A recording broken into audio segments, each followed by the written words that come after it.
Hello दोस्त, कैसे हो आप लोग। तो दोस्त, अगर आप लोग भी दिसंबर 2024 में अपना इग्नू का असाइनमेंट सबमिट करने वाले हो तो आप लोगों के लिए ऑनलाइन और ऑफलाइन दोनों ही मोड के लिए गाइडलाइंस आया हुआ है। इसमें बहुत अच्छे से बताया गया है कि आपको किस चीज़ का ध्यान रखना है। तो वीडियो को लास्ट तक ज़रूर देखिएगा अगर आप लोग भी असाइनमेंट सबमिट करने वाले हो तो। नहीं तो अगर आप कोई गलती करते हो तो हो सकता है कि आपका असाइनमेंट रिजेक्ट कर दिया जाए। ऑनलाइन मोड और ऑफलाइन मोड दोनों ही मोड के लिए इसमें कुछ चीज़ बताया गया है जिस बात का आपको बहुत अच्छे से ध्यान रखना है। साथ ही अलग अलग स्टडी सेंटर और रीजनल सेंटर पे थोड़ा बहुत चीज़ अलग रहता है, उसके बारे में भी हम बहुत अच्छे से आपको समझा देंगे। तो वीडियो को स्किप मत कीजिएगा। तो चलिए, वीडियो में आगे बढ़ने से पहले अगर आप हमारे चैनल पे नए हो तो सब्सक्राइब जरूर कीजिएगा। साथ ही हमारे टेलीग्राम चैनल को भी ज्वाइन कर लीजिएगा जहाँ पे हम ये PDF आपको दे देंगे, तो आप लोग डाउनलोड करके पढ़ लीजिएगा अपने हिसाब से। तो देखिए दोस्त, यहाँ पे साफ साफ लिखा गया है कि ये गाइडलाइंस है दिसंबर 2024 सेशन के लिए। जब आप असाइनमेंट सबमिट कर रहे हो दिसंबर 2024 सेशन का, उसके लिए है। अब इसमें कुछ चीज़ बताया गया है, इसके बारे में हम आपको डिटेल में समझा देते हैं। तो यहाँ पे बताया गया है, as you know that assignment is a compulsory component of any programme. यानी कि आपके सारे प्रोग्राम जो भी है, आपका कोर्स है, उसके लिए कंपल्सरी होता है, कंपल्सरी कंपोनेंट होता है। इसको आपको कंप्लीट करना है, ये असाइनमेंट आपको सबमिट करना है। आगे में बताया गया है which you are enrolled in IGNOU, यानी कि आप जिस प्रोग्राम कोर्स के लिए इग्नू में इनरोल किए हो। अब यहाँ पे एक चीज़ और बताया गया है, before every term end exam June and December the learner are required to submit their assignments in their respective learner support centre, यानी कि स्टडी सेंटर को ही लर्नर सपोर्ट सेंटर कहते हैं। अब आगे में बताया जा रहा है कि दिसंबर 2024 का जो टर्म एंड एग्जामिनेशन है, इसके लिए आपको बताया गया है जो डेट 30 सितंबर 2024 तक आपको सबमिट कर देना है। बाकी एक चीज़ और ध्यान रखिए, इसमें आगे एक चीज़ और बताया गया है, और till the university study centre में परमिट यू, यानी कि अगर कोई डेट एक्सटेंड होता है या फिर आपका study centre regional centre accept करता है असाइनमेंट, तब आप उसके आगे भी सबमिट कर सकते हो 30 सितंबर के बाद भी। यानी कि डेट को एक्सटेंड जो किया जाएगा, उस डेट को आप लोग सबमिट कर पाओगे उस डेट तक। मतलब मान लीजिए कि अक्टूबर तक किया जाए, नवंबर तक किया जाए, तो आप लोग कर सकते हो, कहीं कोई दिक्कत नहीं है। बाकी आगे में और चीज़ बताया गया है, कुछ गाइडलाइंस दिया गया है। द फॉलोइंग गाइडलाइंस में please be taken into consideration while submitting your assignments for term end examination December 2024 session. यानी कि जो गाइडलाइंस दिया गया आप इसको फॉलो कीजिए। अब आप इसमें गाइडलाइंस में पढ़ोगे तो कुछ सारा चीज़ बताया गया, हम आपको जो जो इम्पोर्टेंट है बढ़िया से समझा दे रहे हैं, आपको इसको फॉलो करना है। फर्स्ट नंबर पे बताया गया है, please ensure that you are eligible for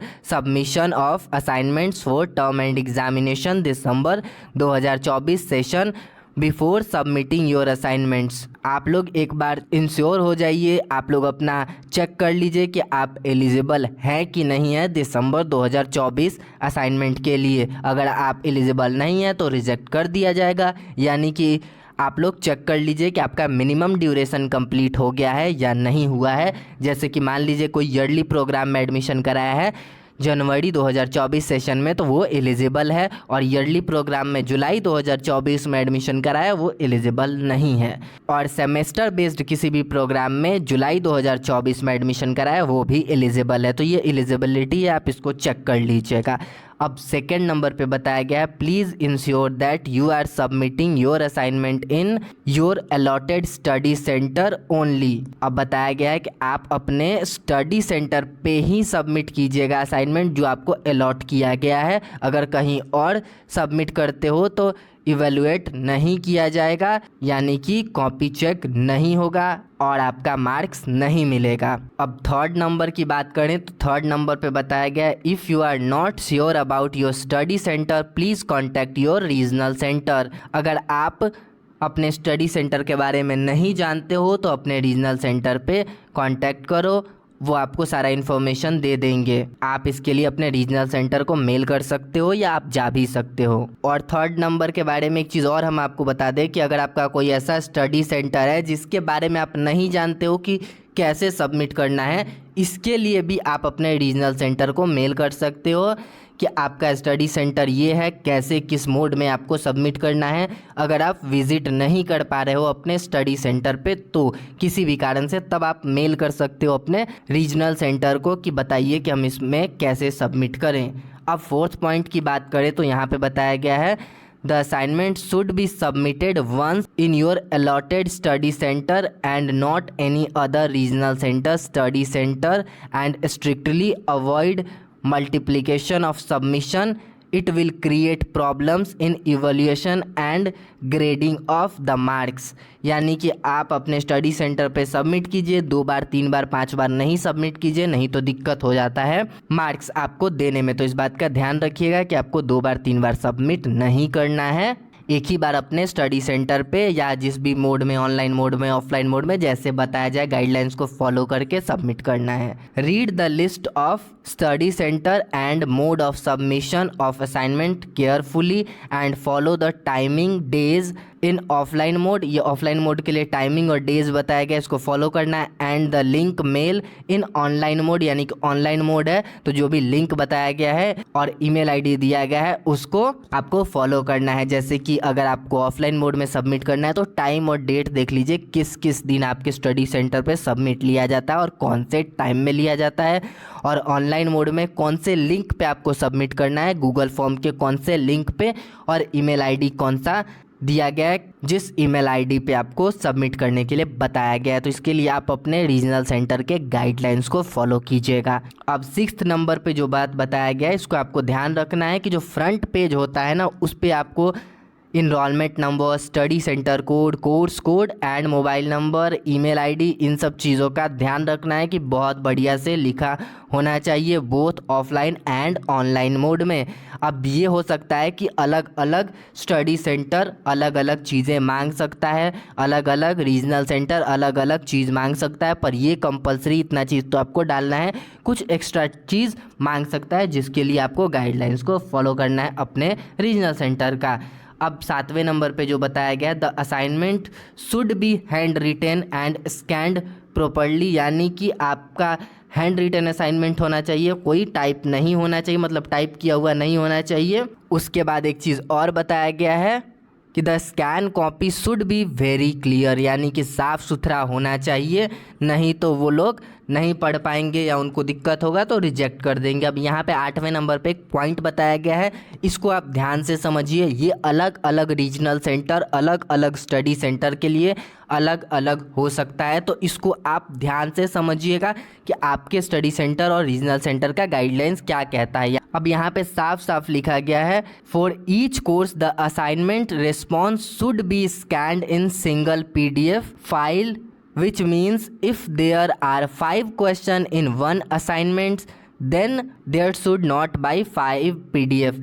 यानी कि अगर आप मान लीजिए कि आपका BPSC 105 एक असाइनमेंट का क्वेश्चन पेपर है जिसमें 5 क्वेश्चन दिया गया है, तो पाँचों क्वेश्चन एक PDF में आपको स्कैन करके बनाना है, यानी कि एक ही PDF में पूरा असाइनमेंट का आंसर होना चाहिए एक कोर्स कोड के लिए। अब अगर आपका कोर्स कोड अलग हो जाता है तो PDF भी चेंज हो जाएगा, मतलब BPSC 105 मान लीजिए अब आपको बनाना है और फिर BPSC 107 बनाना है, तो दोनों के लिए PDF अलग अलग होगा और सारे क्वेश्चन का आंसर एक ही PDF में होगा। अब आगे में बताया गया है कि कितना MB का होना चाहिए असाइनमेंट। अब यही चीज़ हम बता रहे हैं कि अलग अलग स्टडी सेंटर, रीजनल सेंटर के लिए अलग अलग होता है। यहाँ पे बताया गया है नॉट एक्सीडिंग 10 MB, यानी कि ये जिस भी स्टडी सेंटर और रीजनल सेंटर का है, यहाँ पे बताया गया है कि ये 10 MB से ज़्यादा का नहीं होना चाहिए। ये हम आपको बता देते हैं कि दिल्ली 1 के लिए बताया गया है कि दिल्ली 1 में 10 MB से ज़्यादा नहीं होना चाहिए।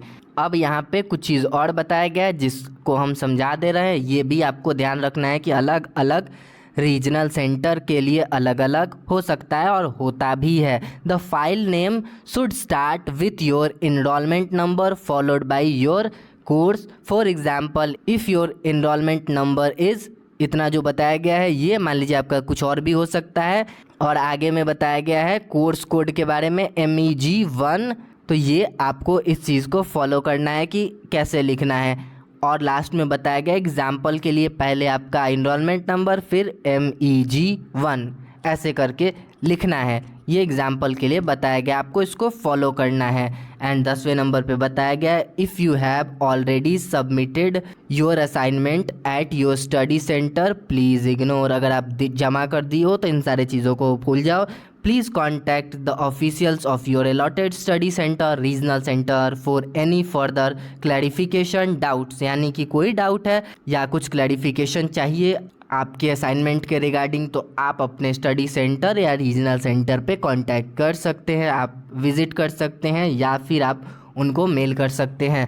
अब दोस्त ध्यान रखिएगा, ये सारी चीज़ें अलग अलग स्टडी सेंटर के लिए, रीजनल सेंटर के लिए अलग अलग हो सकता है, पर मेन पॉइंट वही रहता है। कुछ चीज़ में अंतर आ सकता है, तो जिसके लिए आपको अपने रीजनल सेंटर का गाइडलाइंस को फॉलो करना है। हम वीडियो आने वाले टाइम में भी बनाएंगे, जिस भी स्टडी सेंटर रीजनल सेंटर से गाइडलाइंस आएगा हम वीडियो बनाकर आपको बताएंगे कि ये चीज़ का आपको ध्यान रखना है। तो उसके लिए हमारे चैनल को सब्सक्राइब कर लीजिएगा। डेली 3 डेली 1 का गाइडलाइंस आ गया है, डेली 3 के लिए हम वीडियो ऑलरेडी बना चुके हैं। डेली 1 का जो गाइडलाइंस है कैसे कैसे सबमिट होगा उसके लिए हम शाम तक वीडियो बना देंगे, आप लोग उसको देख लीजिएगा। तो चलिए दोस्त, आज के और अभी के इस वीडियो में इतना ही। कोई भी डाउट है तो आप पूछ सकते हैं, वीडियो पसंद आया तो लाइक कर दीजिएगा। चलिए मिलते हैं नेक्स्ट वीडियो में।